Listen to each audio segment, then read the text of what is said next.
इस वचन को गहराई में समझना चाहिए हमें। तो हमें यहाँ पर है, सब भटक गए हैं, सब के सब निकम्मे बन गए हैं, कोई भलाई करने वाला नहीं, एक भी नहीं। क्या बोलते? एक भी नहीं। लेकिन हमारे लिए जिन्होंने बलिदान किया, क्या उन्होंने भलाई नहीं की? क्या की? और हमें भी भलाई करने के लिए तैयार कर रहा है। पौलुस क्यों ऐसा बोल रहा है? क्योंकि जब पहले जो परमेश्वर ने दी हुई व्यवस्था पर एक भी सही बातों में चलने वाला नहीं था, लेकिन जब हमारे अंदर पवित्र आत्मा आई तो हम पाप से डरते हैं कि नहीं? हम बुराई से डरते हैं, और डरना भी चाहिए। तो हम धर्मी बन गए अभी। तो पौलुस बोल रहा है कि अभी भी चांस है, मतलब अभी भी कार्य में है। मरने से पहले हम पृथ्वी पर कितना रहने वाले हमें मालूम नहीं, मुझे खुद को मालूम नहीं। लेकिन हम परमेश्वर के उस वचन के आधार पर हमें धर्मी बनने वाला है। जब हम परमेश्वर की खोज किया, सही सत्य के द्वारा हम आगे बढ़ रहे हैं, तो हम भलाई करने में पीछे हटने वाले नहीं। फिर पौलुस ऐसा क्यों बोला? कोई भलाई करने वाला नहीं, एक भी नहीं। उन्होंने ऐसा देखा होगा, बराबर है, देखा होगा तभी तो बात कर रहे हैं ना। तो बहुत सारी कलीसिया, बहुत सारी प्रार्थनाएं संगति हो जाते हैं। लोग नामदारी, केवल नाम के लिए प्रार्थना में आते हैं, नाम के लिए स्तुति करते, नाम के लिए आराधना करते, नाम के लिए और अलग अलग कार्य करते हैं, तो उसका कुछ भी मतलब नहीं।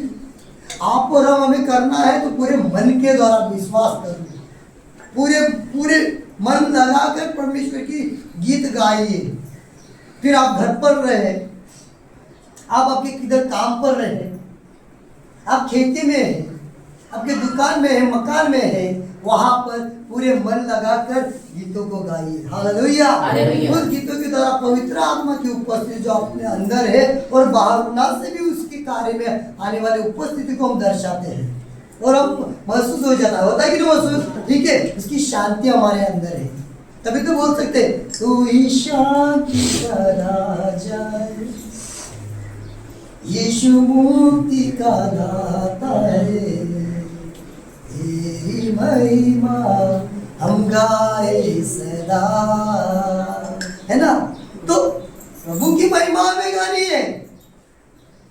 इंसान की महिमा बहुत गाएंगे, बहुत करेंगे, उसको मक्खन लगाएंगे तो थोड़े दिन बाद में पलटी मार सकते हैं, कोई भरोसा नहीं है। लेकिन परमेश्वर कभी भी पलटी नहीं मार सकता, कभी भी परमेश्वर धोखा नहीं दे सकता, परमेश्वर कभी भी फंसा नहीं सकता। क्या विश्वास करते हैं आप? विश्वास करिए। नहीं, कभी मैंने बहुत बार धोखा खाया है मेरे जीवन में, संबंधी से, पड़ोसी से, रिश्तेदारों से, दोस्त लोगों से, बहुत लोगों से धोखा खाया, अलग अलग बातों के द्वारा फंसाया गया, विश्वास रखा उनके ऊपर, फंसाया गया, विश्वासघात किया, विश्वास को तोड़ दिया मेरा।